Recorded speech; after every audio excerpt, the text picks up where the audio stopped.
Pemirsa, lembaga survei Algoritma Research and Consulting merilis hasil survei terbarunya terkait dengan Pilpres 2024. Hasilnya, Ganjar Pranowo masih menjadi kandidat capres terkuat dibandingkan dengan tokoh lainnya dengan perolehan 29,3%. Direktur Eksekutif Algoritma Research and Consulting Aditya Perdana mengungkapkan terdapat 3 nama kandidat Capres 2024 yang masih konsisten menempati posisi elektoral tertinggi. Di posisi teratas ditempati Ganjar Pranowo dengan 29,3%, disusul Prabowo Subianto dengan 24,6% dan Anies Baswedan 16,9%. Sementara untuk kandidat Cawapres, posisi 3 teratas ditempati oleh Sandiaga Uno dengan 11,3%, Erick Thohir 10,3% dan Mahfud MD 8,8%. Aditya menyebut faktor ekonomi menjadi pertimbangan mendasar bagi responden untuk memilih calon pemimpinnya dibandingkan isu polarisasi. Ia juga yakin bahwa polarisasi masyarakat yang selama ini menjadi kekhawatiran bersama tidak akan terjadi dalam Pilpres 2024. Menurutnya, tingginya harapan masyarakat untuk keberlanjutan pembangunan dan akselerasi pertumbuhan ekonomi harus dijawab dengan program yang nyata baik dari sisi partai politik maupun capres-cawapres.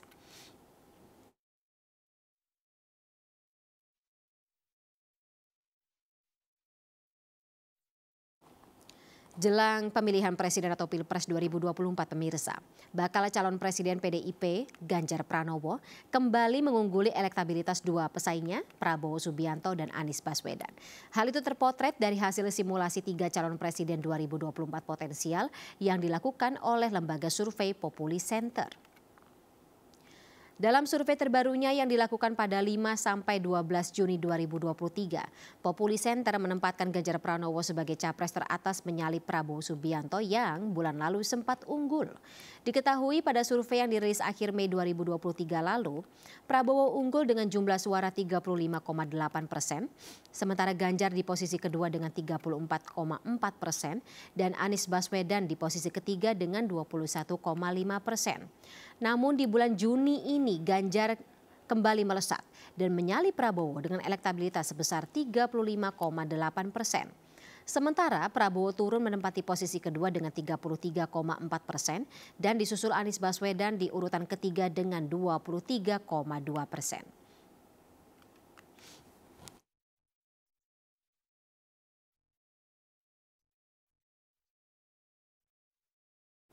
Sementara itu pemirsa, survei nasional yang dilakukan Saiful Mujani Research and Consulting atau SMRC menunjukkan Erick Thohir dan Sandiaga Uno berada di urutan teratas dengan elektabilitas cukup seimbang sebagai bakal calon wakil presiden Ganjar Pranowo.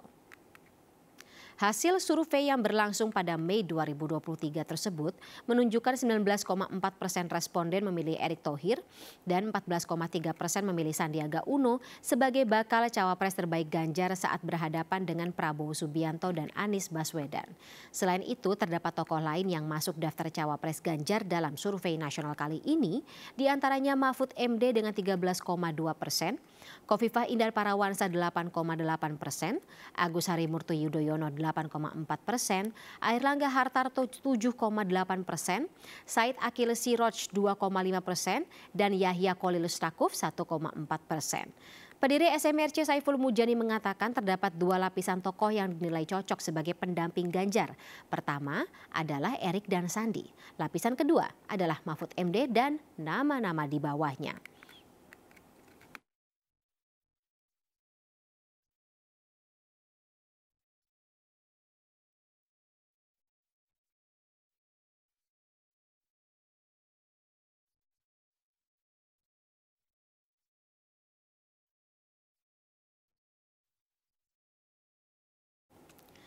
Pemirsa, ada beberapa nama yang dalam beberapa bulan dan hasil survei-survei terakhir juga cukup konsisten mewarnai bursa calon wapres dan para capres yang akan berlaga dalam pemilu 2024. Ini juga terlihat dalam hasil survei terbaru lembaga Saiful Mujani Research and Consulting atau SMRC ketika membuat simulasi saat masing-masing capres baik Ganjar Pranowo, Prabowo Subianto maupun Anies Baswedan dipasangkan dengan cawapresnya, muncul nama-nama teratas yakni Erick Thohir, Sandiaga Uno dan Agus Harimurti Yudhoyono atau AHY. Menarik melihat hasil survei dari responden ini. Dan apakah skema ini juga jadi pertimbangan parpol-parpol dalam pemilu 2024 mendatang? Bagaimana dengan nama-nama lain yang juga masuk dalam hasil survei lembaga-lembaga lainnya? Kita bahas lebih dalam malam hari ini bersama dengan para narasumber yang sudah hadir bersama saya via sambungan Zoom. Ada politisi PDI Perjuangan Arya Bima, jubir Partai Perindo Tama S. Langkun, pengamat politik Dimas Oki Nugraha, dan juga peneliti dari SMRC Saidiman Ahmad. Saya sapa terlebih dahulu. Assalamualaikum, selamat malam Bapak-Bapak. Waalaikumsalam. Selamat malam, Fani. Waalaikumsalam warahmatullahi wabarakatuh. Oke, ramai sekali dan saya mohon maaf sebelumnya mengganggu waktu libur akhir pekannya yang panjang ya. Tapi bahasannya cukup menarik. SMRC tampaknya tetap tancap gas gitu, hari libur langsung dikasih gitu rilis hasil surveinya. Mas Saidiman, gimana? Mungkin bisa dijelaskan soal hasil surveinya ini. Skema yang dipasang SMRC siapa atau sama siapa yang paling efektif menjaring ketertarikan para responden? Oke, ya, pertama-tama saya ingin menyampaikan bahwa survei ini adalah survei terakhir ya yang kita lakukan secara tatap muka. Yang kalau survei tatap muka ini adalah menjangkau seluruh warga negara Indonesia yang memiliki hak pilih, yaitu mereka yang sudah berumur 17 tahun ke atas atau sudah menikah ketika survei dilakukan.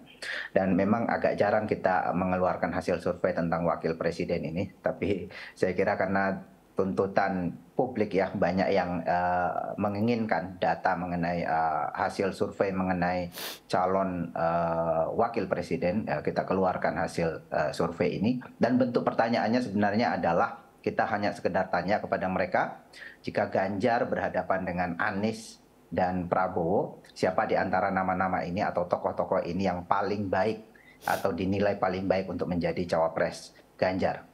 Lalu kemudian muncul tadi hasilnya yang tadi disampaikan oleh Fani bahwa Erick Thohir itu berada di urutan paling atas dengan 19,4%, kemudian Sandiaga Uno 14,3%, lalu di bawahnya ada Mahfud MD 13,2% dan nama-nama lain di bawah 10%. Jadi kalau kita lihat di sini margin of error survei Mei SMRC ini sekitar 3,1%. Jarak antara Erick Thohir dan Mahfud MD itu sudah di luar dari 2 kali margin of error, sehingga kita bisa menyimpulkan bahwa dukungan publik pada Erick Thohir dan Sandiaga Uno ini berada di urutan teratas ya, yang dinilai sebagai tokoh yang paling baik mendampingi Ganjar Pranowo. Kita sebenarnya bukan cuma bertanya tentang tokoh potensial untuk mendampingi Ganjar, kita juga bertanya tentang tokoh potensial yang dinilai oleh publik paling baik mendampingi Anies Baswedan.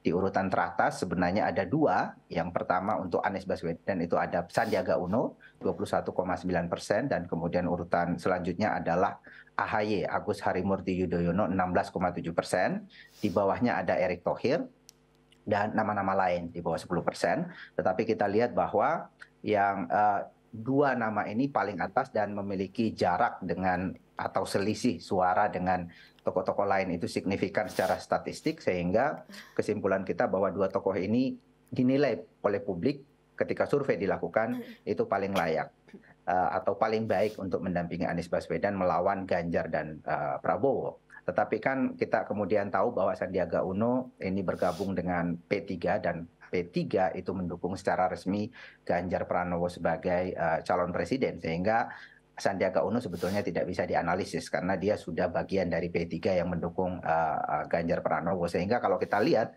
dari nama-nama yang potensial itu, AHY ini dinilai oleh publik paling baik mendampingi Anies Baswedan, setidaknya sampai survei yang kami lakukan pada Mei 2023. Sementara untuk Prabowo Subianto, di antara nama-nama yang kita ajukan, ada Sandiaga Uno, Erick Thohir, Mahfud MD, Muhaimin Iskandar, Agus Harimurti Yudhoyono, Khofifah, dan seterusnya. Juga ada Pak Erlangga dan 2 tokoh NU, Yahya Khalil Stakuf dan Said Akil Siroj. Kita menemukan di sini bahwa tidak ada tokoh yang benar-benar menonjol. Sandiaga Uno itu disebut 13,9%, Erick Thohir 11,3%, Mahfud MD 11,2%, Muhaimin 10,5%, dan AHY 10,2%. Ini semuanya jaraknya atau selisihnya itu berada di dalam rentang margin of error 3,1%, sehingga tidak ada tokoh yang dominan untuk Prabowo Subianto. Saya kira itu temuan dari survei SMRC kali ini. Baik, menarik, nanti akan saya gali, tapi saya akan ke Pak Arya terlebih dahulu. Pak Arya, nama yang kayaknya dibilang cocok begitu oleh responden atau calon pemilih dalam 2024 ini tampaknya buat Pak Ganjar Pranowo merapat ke nama Pak Erick Thohir. Tanggapannya bagaimana? Pak Arya, tampaknya bisa di-unmute dulu gawainya, Pak. Terima kasih Fani. Untuk Pak Erick Thohir, Pak Sandiaga Uno, juga Pak Mahfud MD merupakan nama-nama yang selama ini juga masuk 10 nama yang selalu disampaikan, juga ada 10 nama di kantong Ibu Mega dan juga Mbak Puan dan juga Pak Sekjen. Jadi saat ini yang dikerjakan atau dilakukan oleh DPP PDI Perjuangan bersama partai-partai pengusung lainnya membicarakan formulasi ketepatan dari kelebihan Ganjar Pranowo yang secara kompetensi dan elektoral memang menduduki pada posisi survei tertinggi untuk calon presiden, dan tentunya pasangan cawapresnya selain masalah elektoral juga harus dipasangkan pada pasangan yang pas untuk mengemban tugas yang tidak mudah. Tadi dikatakan bahwa survei yang dilakukan SMRC adalah faktor-faktor ekonomi menjadi pilihan yang paling menentukan untuk para atau rakyat itu memilih kandidatnya, dan ini merupakan sesuatu yang harus dipahami betul. Cawapres untuk berpasangan dengan Ganjar yang merupakan kandidat yang meneruskan fondasi 10 tahun yang dilakukan oleh Pak Joko Widodo. Narasi-narasi besar terkait dengan Indonesia sentris, narasi-narasi besar terkait dengan pembangunan industri 4.0 dengan interkoneksitas yang ingin menjadikan Indonesia naik kelas dari middle income gap menjadi negara maju. Ini adalah hal yang tidak mudah, karena hanya dengan itulah harapan-harapan bangsa ini ke depan, khususnya kalangan Gen Z yang saat ini usia muda itu mendapatkan jaminan untuk masa depannya. Faktor-faktor memahami tentang konsepsi Indonesia sentris dengan 4.0 yang mana di dalam pertarungan global ke depan kita harus menjadikan banyak hal Indonesia, aset-aset ini menjadi resources yang produktif, baik itu di sektor kelautan, pertanian, perkebunan, dan juga sektor pertambangan dan juga pariwisata yang sudah dibangun fondasinya oleh Pak Jokowi. Ini harus dipahami pasangan cawapres ke depan, dan ini penting ada keserasian. Selain tadi saya katakan betul bahwa lembaga-lembaga survei selalu melihat efek atau elektabilitasnya, juga harus dilihat sejauh mana sebenarnya tadi alasan-alasan menunjuk capres-cawapres tadi, apa harapan ke depannya itu menjadi variabel atau faktor ketua umum bersama partai-partai lain, tentunya juga bersama Pak Jokowi untuk menunjuk atau memilih pasangan cawapresnya Pak Ganjar Pranowo. Saya kira itu, Fani. Oke, baik. Kalau begitu saya kembali ke Mas Saidiman, mungkin sekaligus dijelaskan gitu alasannya kenapa sih kalau buat Pak Ganjar yang paling banyak namanya Pak Erick Thohir, kemudian untuk ya terutama untuk Pak Ganjar ya, biar bisa mungkin menjadi pertimbangan sendiri pas untuk Pak Arya dan juga PDIP khususnya. Iya, saya kira ini tidak terlalu mengejutkan sebetulnya, karena publik pada umumnya ketika mereka memilih Pak Ganjar ini dipersepsi sebagai tokoh atau representasi para tokoh sekarang yang kemungkinan maju di dalam sebagai calon presiden. Beliau dipersepsi sebagai representasi dari pemerintahan saat ini. Bahkan diharapkan oleh publik akan melanjutkan kebijakan dan program yang telah dilakukan oleh Pak Jokowi. Karena itu kemudian kalau publik mencari sosok yang juga dipersepsi menjadi bagian dari pemerintahan saat ini yang sebagai pembantu presiden dan sangat aktif ya di dalam pembangunan, terutama pembangunan ekonomi, saya setuju dengan itu menjadi tidak terlalu mengejutkan kalau kemudian muncul sosok seperti Erick Thohir yang disebut paling banyak oleh publik.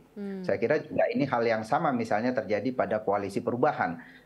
Ketika Pak Anies Baswedan secara umum dipersepsi oleh publik sebagai bagian dari narasi perubahan itu, lalu kemudian mereka mencari sosok yang kira-kira senada dengan itu, maka muncul tokoh seperti AHY misalnya di sana. Jadi ini sesuatu yang bisa dipahami ya dari kecenderungan publik melihat tokoh-tokoh yang ada.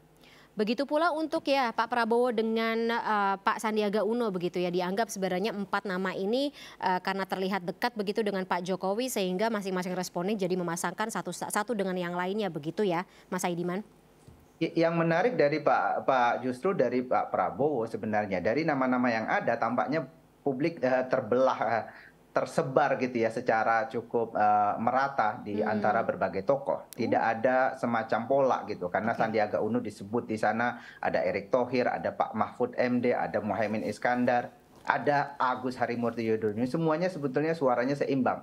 Ya, menurut publik yang paling tepat mendampingi Pak Prabowo Subianto. Saya kira ini juga bisa dibaca sebagai bahwa publik memang pada umumnya itu melihat Pak Prabowo ini dulu adalah representasi dari atau lawan dari pemerintahan sekarang, tapi kan kemudian masuk ke dalam pemerintahan. Jadi masih ada terlihat kegamangan publik begitu. Bagaimana menempatkan sosok Prabowo sebenarnya? Apakah bagian dari penantang pemerintah atau ia bagian dari pemerintah? Jadi ada sebagian publik yang saya kira belum memahami itu secara penuh. Oke, baik. Jadi kalau misalnya untuk Pak Ganjar dengan Pak Erik karena terlihat seperti kedekatannya begitu dengan sosok Pak Jokowi. Inikah yang juga akan jadi pertimbangan begitu Pak Arya dalam memilih gitu? Kalau misalnya responden atau calon pemilih ini melihat, oh Pak Ganjar dan juga Pak Erik kalau berpasangan sudah pasti akan melanjutkan pemerintahan Pak Jokowi berikutnya. Ya, itu yang ditunggu oleh pemilih sebagian besar pendukung Ganjar Pranowo saat ini dan juga para pemilih yang sebenarnya pemilih Pak Jokowi yang hari ini meyakini tingkat kepuasan publik Pak Jokowi lebih di atas 80. Jadi keinginan para pemilih bagaimana program-program Pak Jokowi ke depan itu berlanjut itu memang lebih pada personifikasi Ganjar Pranowo, dan tadi wajar kalau pasangan inilah yang akan lebih menjamin ke depan itu siapa. Dan Pak Erick Thohir menjadi sesuatu representatif juga karena jarak hubungan dan kadar hubungan relasi kuasa Pak Erick Thohir dan juga kedekatan secara personal dengan Pak Jokowi ini luar biasa dinilai oleh publik. Maka selayaknya atau pantas kalau Pak Erick Thohir menjadi kandidat cawapresnya Ganjar Pranowo yang dalam survei mendapati urutan pertama. Tapi intinya bahwa saat ini publik menginginkan bagaimana pemerintahan Jokowi Dodo saat ini sustain di dalam program-programnya karena dinilai berhasil. Dan disitulah representatif Ganjar Pranowo sebagai figur yang diusung oleh partai PDI Perjuangan dan partai pengusung lainnya yang dalam lingkaran Jokowi dijamin akan lebih mampu meneruskan hal-hal yang sudah selesai akan dilanjutkan atau lebih ditingkatkan, yang belum selesai diselesaikan, yang belum terrealisasi akan direalisasikan. Dan itu butuh seorang calon wakil presiden dalam hal ini. Kriteria-kriteria Erick Thohir sangat memenuhi prasyarat untuk bisa mendampingi Ganjar Pranowo karena lebih menjamin keberlangsungan program-program Jokowi ke depan. Saya kira itu. Baik, interesting Pak Arya. Kalau dari pengamatan Anda, Mas Dimas, bagaimana begitu? Memang betulkah gitu selain sosoknya yang terkenal lebih sering terlihat begitu dengan Pak Jokowi, akrab mungkin dengan Pak Jokowi, tapi kan yang masuk dalam bursa cawapres juga ada nama Pak Sandiaga Uno, menteri dalam kabinet kerjanya Pak Jokowi, kemudian juga nama-nama lain yang ya bisa dikatakan meneruskan begitu atau menjalankan instruksi dari Presiden? Baik, terima kasih Mbak Fani.